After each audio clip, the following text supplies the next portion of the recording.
Good afternoon everybody, it's Debbie and Rolo here, and we're continuing where we left off yesterday, The Secret Adventures of Rolo, Book 4, Jewel Dog and the Dragons, and this is all about where Rolo meets King Alfred of Wessex. So he's just had a little conversation with him, and this is where we're going to continue. Well, if Alfred saw me arrive from the air, he must have seen the dragons too, and then, as though reading my thoughts, the king said, "We have a red and white dragon around here. Are they the two that brought you to me? Are you a gift from the dragons?" This news was astonishing. Dragons here too? I wasn't quite sure how to respond, so I just crossed my paws and did clown eyes. "I have a plan for keeping our realm safe from invaders, but I've not told anyone yet," he said, and went on to explain to me his great theory about burrs. "My plan is to make garrisons in every town in Wessex." "What does that mean?" I interrupted.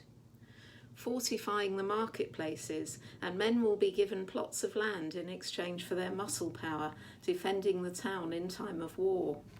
If I can create these burrs in key places, then neighbouring villages will also come under the protection of their nearest burr, and we will have a realistic and strong network of defence against the Vikings whenever they dare to plunder.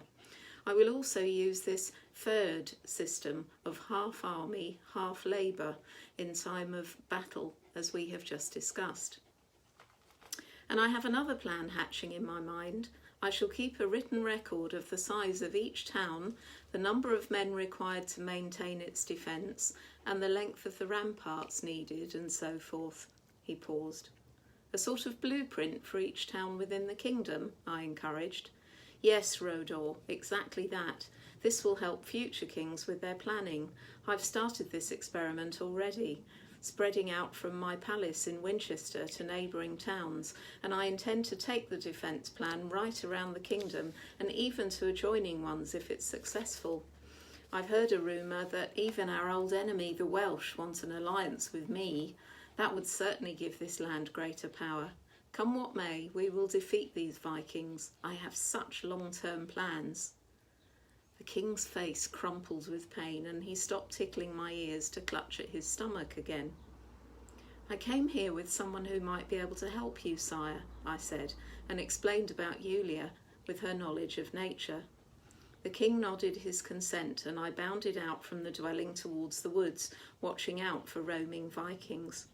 "What's the rush, Paddy Paws? We've just spotted some pesky dragons fighting overhead. Rydian wants to have a word with them," said Julia, when I found her in the trees.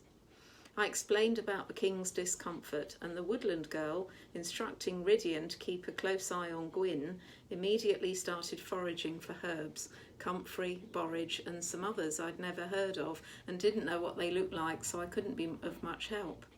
I ran around the woods following the scent of deer and rabbits and marking the trees. I saw Julia with a bunch of greenery in her arms and watched her speak further with Rydian. I showed her the king's dwelling. Julia entered clutching the leaves and immediately wrinkled her nose at the terrible smell of burning. The king jumped up. "I forgot all about the wretched cakes." He wrapped his royal hands in his cloak and quickly removed the smoking tray from the top of the oven fire and threw the charred offerings down on the table. They flew off the tray. Even I would turn up my nose at burnt cakes. I didn't think Hildy would be too pleased. "Right, let's sort you out first, sire, and then we'll see about the cakes." Julia immediately took charge. The woodland girl scurried around the crude Saxon kitchen and was soon chopping and pounding the herds with a flint pestle and mortar she'd found on a shelf, adding water from a pitcher to make a drinkable potion. It was green and looked rather like it had come from the bottom of a pond. Rather him than me. King Alfred grimaced, and Julia pinched his nose and told him to drink it down like a good boy. He obeyed the bossing girl and soon fell into a deep sleep, and by the look on his face was temporarily free of pain. Julia set about making another batch of cakes, whirling round the kitchen and gathering up the ingredients which had been left out by Hilda's rapid departure. The woodland girl assured me as she baked that the king would recover his health and go on to do many great things.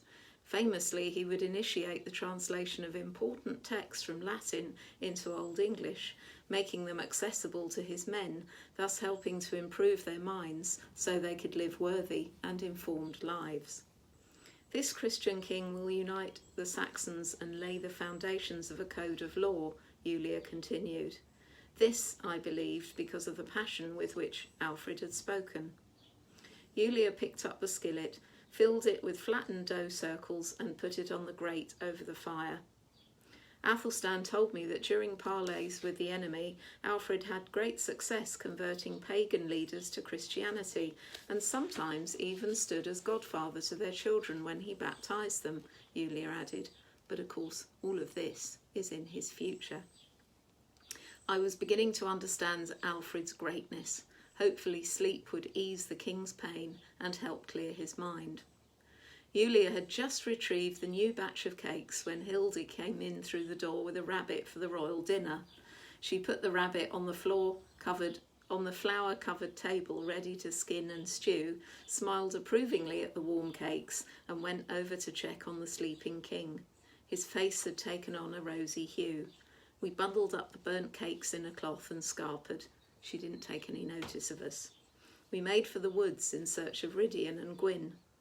Overhead there was an almighty din.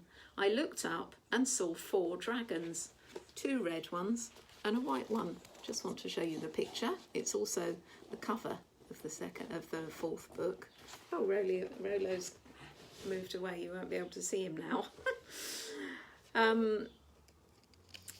4 dragons, 2 red and 2 white, one a fair bit smaller than the others, trailing tiny reins.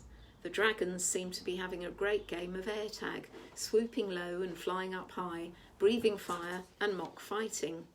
What are they up to? I asked Julia.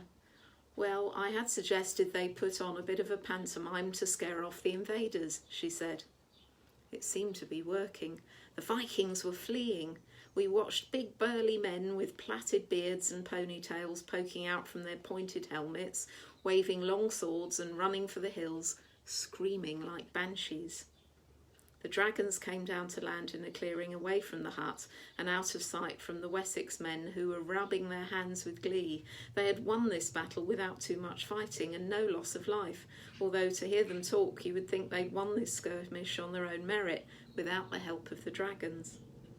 Those Vikings will be halfway back to their base at Chippenham by now, I heard one say, but no doubt they'll be back. The dragons were breathless and chuckling, boasting about their abilities to scare men and turn a battle. They were also ravenously hungry. Julia threw the burnt cakes on the ground, and all 4 set upon them as if they hadn't eaten for a week. Relaying the story of our adventure to Athelstan, he enlightened me that Alfred's burhs evolved into what we know today as boroughs, and that most of the garrison towns eventually became the county towns of England. I also learnt that Alfred was a strategist, thinking beyond his own borders, and in his 28-year reign he successfully unified the different kingdoms into a more efficient Anglo-Saxon England. More importantly, he halted the Viking advance. Alfred's legacy was truly great, and I was lucky to have been able to witness this firsthand. Did you find out any more about King Alfred? Asked the smiley lady when the floppy-haired boy came home from school the next day. Well, he was local, the floppy-haired boy replied, throwing down his bag in the hallway. Born in Wantage, died in Winchester. Apparently there weren't any burnt cakes. That's just a story, he added. There are times when I really wish I could speak to my humans. So thank you very much for listening this afternoon. Tomorrow might be a little earlier than 2 o'clock, but I will post the reading on YouTube. My channel is Debbie Evans, that's DEBIEVANS, and I'll look forward to reading from a different book tomorrow. Enjoy the afternoon. Goodbye.